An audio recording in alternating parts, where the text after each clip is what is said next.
150 বছর ধরে আমরা নামাজ পড়ছি ওখানে। ও তো এয়ারপোর্টের আগে মসজিদ, মসজিদ এয়ারপোর্টের অনেক আগে। বলছি সেখানে তো একটা নিরাপত্তা বা নিরাপত্তা তো 150 বছরের কোনো রেকর্ড আছে? এয়ারপোর্টের মেন জায়গায় যারা স্মাগলার ধরা পড়েছে অনেক, এয়ারপোর্টে মেন জায়গায় টার্মিনালে ঢোকার সময় বেরোনোর সময় সোনা নিয়ে এ নিয়ে দুর্নীতিগ্রস্ত মানুষরা ধরা পড়েছে। কিন্তু 150 বছরের ইতিহাসে এখানে দেখাতে পারবে কোনো রেকর্ড আছে? একটা সুরক্ষারও তো বিষয় রয়েছে এয়ারপোর্টে, একটা তো সিকিউরিটি আছে, এখানে তো সিকিউরিটি আছে। আচ্ছা পুলিশ তো আপনাদেরকে আটকানোর চেষ্টা করছে এখানে নামাজ পড়তে। এখানে তো সিকিউরিটি আছে, তারা তো চেক করে আমাদের ঢোকায়, তাই না? ঠিক আছে, এয়ারপোর্টের কাছে কি এরকম মসজিদ থাকা যায়, মসজিদ রাখা যায়? তো মসজিদ এয়ারপোর্ট তো পরে হয়েছে, মসজিদ তো আগে। মসজিদ যখন হয়, এয়ারপোর্ট যখন হয়, শোনেন, এয়ারপোর্টের ওপাশে পুরো মাঠ ছিল। 62 সালে অ্যাকুইজিশন না করে দুটো মুসলিম গ্রাম তুলে দিল, বাঁকড়া এবং আইসাটা বলে দুটো গ্রাম। না না না, আমি বলুন না না, ও অন্য শোনেন, ওই দুটো গ্রাম অ্যাকুইজিশন করলো, কিন্তু মাঠ অ্যাকুইজিশন করেনি। ঠিক আছে, হ্যাঁ, এয়ারপোর্টের অনেক আগে মসজিদ। হ্যাঁ, বুঝতে পারছি না। চলে যান, নামাজের সময় হয়ে গেছে। কি বলবে? কিচ্ছু বলবো না, জোর যার মুল্লুক তার। কে জোর করছে? কার জোর, কার মুল্লুক? যেটা করছে সে তো আপনারা জানেন। তৃণমূল সরকারের আমলে এই জোর ছিল না? তৃণমূল সরকারের আমলে এই জোর ছিল না?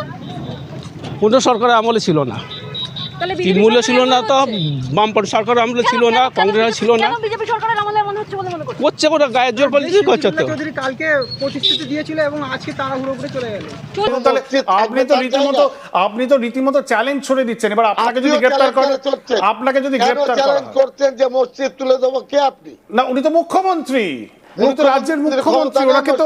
ওনাকে তো রাজ্যের মানুষ ভোট দিয়ে সেই আসনে বসিয়েছে, উনি তো মুখ্যমন্ত্রী, অ্যাডমিনিস্ট্রেটিভ প্রধান। অধিকার তার নেই, এটা তার অনধিকার চর্চা। তিনি ওয়ে আমরা বলছি আলোচনার টেবিলে যেটা হবে সেটা মসৃণ হবে, কিন্তু এটা তো অ্যাডমিনিস্ট্রেটিভ সিদ্ধান্ত, আমাদের বলছেন কেন করে দেন না? আমাদেরকে জিজ্ঞেস করার কি আছে? করে দেন। আমরা তো কালকে বলেছি 1 কোটি বাংলার মুসলমান 4 কোটির মধ্যে তারা কাল ব্যাচ পড়বে, নামাজ পড়ে আল্লাহর কাছে প্রার্থনা করবে যে আমরা সুবিচার পাইনি, আমাদের মসজিদ। আপনি কোর্টে যান না? আপনি কোর্টে যান, আপনি কোর্টে কথা শেখাবেন না আমাকে। আপনি কোর্টে কেন যাচ্ছেন? সেটা শেখাবার দরকার নেই। কোর্টে যাবো কি যাবো না আমরা জানি। আমাদের কাছে 24 বছরের কাগজ আছে এয়ারপোর্ট অথরিটি। শিক্ষা দেন। আপনি এয়ারপোর্ট অথরিটির বিরুদ্ধে কোর্টে যেতে পারেন।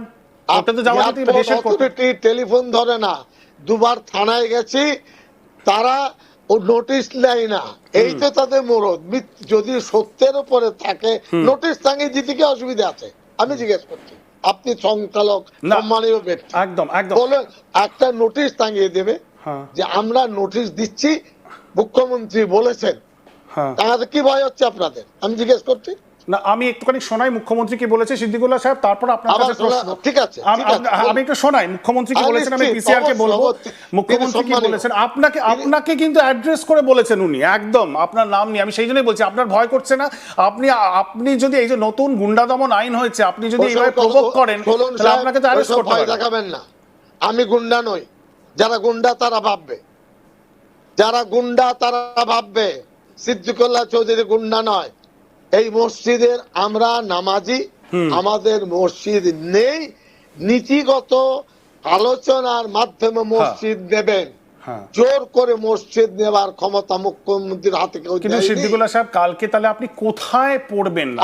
আপনি আবার কালকে কথা বলছেন, কিন্তু দরজা বন্ধ তো, আপনি কোথায় পড়বেন নামাজ? দরজা আমি দেখাচ্ছি, ছবি, ওই নামাজ পড়বো দেখাচ্ছি, দরজা বন্ধ। কথা বলবেন না। আমি বলেছি পাড়ার আজকে রাতে 8টায় মিটিং আছে, পাড়ার লোক সিদ্ধান্ত নিয়েছেন এয়ারপোর্ট অথরিটিকে চিঠি দেবেন যে আমরা নামাজ পড়তে চাই। সেটা কখন? কাল, আগামীকাল? আজকে দেবেন, আজকে রাতে, আবার কালকে সকালে দেবেন, বেশ, আবার 9টায় যাবেন। যদি বলেন যে আপনারা নামাজ পড়তে পারবেন না, আমরা যাব না, এটা অ্যাসুরেন্স দিচ্ছি। বেশ বেশ, ঠিক আছে, হলো তো? বেশ। এইবার এই 1 কোটি মুসলমান কাল প্রতিবাদ জানাবেন মসজিদে, ওগো আল্লাহ বিচার পায়নি। মানে আপনি বলছেন সারা বাংলায় বিভিন্ন জায়গায় বিভিন্ন সারা বাংলায় 4 কোটি মুসলমান 1 কোটি প্রতিবাদ করবে আর এই কালো ব্যাজ পড়বে। হ্যাঁ এটা রাস্তায় নামবেন না, মাইকিং হবে না, স্লোগান চলবে না, বেশ। মিছিল হবে না, হ্যাঁ। মসজিদে নামাজ পড়বেন। এই হাতে আমার একটা কালো পট্টি আছে, অল ওভার ইন্ডিয়ায় কেউ করলে করবেন। হ্যাঁ শান্তিপূর্ণভাবে আপনি প্রতিবাদ একদম একদম এই এটাই অধিকার তো হবে আপনাকে কালকে। এই আপনাকে অধিকার ভুল আপনাকে বলেছে। সংবিধান দিয়েছে। আবার বলছি, আগে প্রতিবাদ করুন বিধায়ককে। হ্যাঁ কে 1 লক্ষের কথা বলেছেন, ডাহাডা মিথ্যা কথা বলছেন একজন বিধায়ক হয়ে। সত্যের কথার উপরে বেশ, আপনি তার ক্লারিফিকেশন দিয়েছেন স্পষ্ট, আপনি একেবারে সরাসরি আমাদের দর্শকদেরকে আপনি সেই ক্লারিফিকেশন দিয়েছেন যে আজ রাতে মিটিং করার পর চিঠি দেবেন, আগামীকাল চিঠি দেবেন, তারপর যদি এয়ারপোর্ট কর্তৃপক্ষ দরজা খুলে দেয় এবং আপনারা মসজিদে যেতে পারেন তাহলে নামাজ পড়বেন, যদি না হয় তাহলে সেক্ষেত্রে আপনারা যাবেন না। যেখানে নামাজ পড়ার পড়বো, তবে এই প্রতিবাদ সারা রাজ্যে হবে। এখানে গুন্ডা দমন আইনের কোনো প্রশ্ন নেই। আমি মসজিদে নামাজ পড়বো, আল্লাহর কাছে ফরিয়াদ করব, কালো ব্যাজ পড়ে প্রতিবাদ জানাবো। এখানে গুন্ডা আইনের কি আছে? বেশ বেশ, আমরা আমি কুইকলি শুনে নি তাহলে মুখ্যমন্ত্রী আপনাকে কি বলেছেন শোনাবো। আমার শোনার দরকার নেই, দর্শকদেরকে শুনি। জাতীয় নিরাপত্তা, বিমানবন্দরের নিরাপত্তা অগ্রাধিকার পাবে, এর বাইরে মুখ্যমন্ত্রী কোনো কথা বলবে না।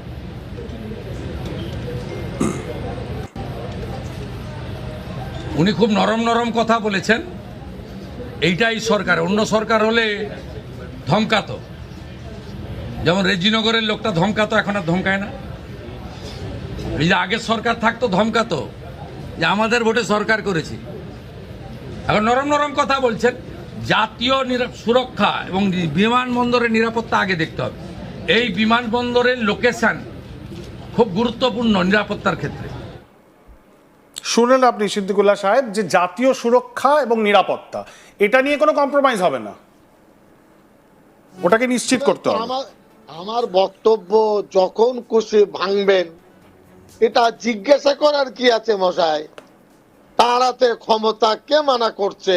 আমাদের কাছে 24 বছরের আপনার এভিডেন্স আছে এয়ারপোর্টের বিষয়ে। আর এই মসজিদ 1890 সালে অন রেকর্ড CSRS। আমরা কম্প্রোমাইজ করিনি নিরাপত্তার প্রশ্নে, আমরা একমত নিরাপত্তার ব্যাপারে 100 কিন্তু সিদ্দিকুল্লাহ চৌধুরী। কিন্তু নিরাপত্তার ক্ষেত্রে যদি সরাতে হয়, যদি সম্প্রসারণের ক্ষেত্রে মসজিদে সরাতে হয় তাহলে কি হবে? আপনাকে বলেছি ধর্মীয় ব্যাপারে জোর জবরদস্তি করবেন না, করবেন না, করবেন না।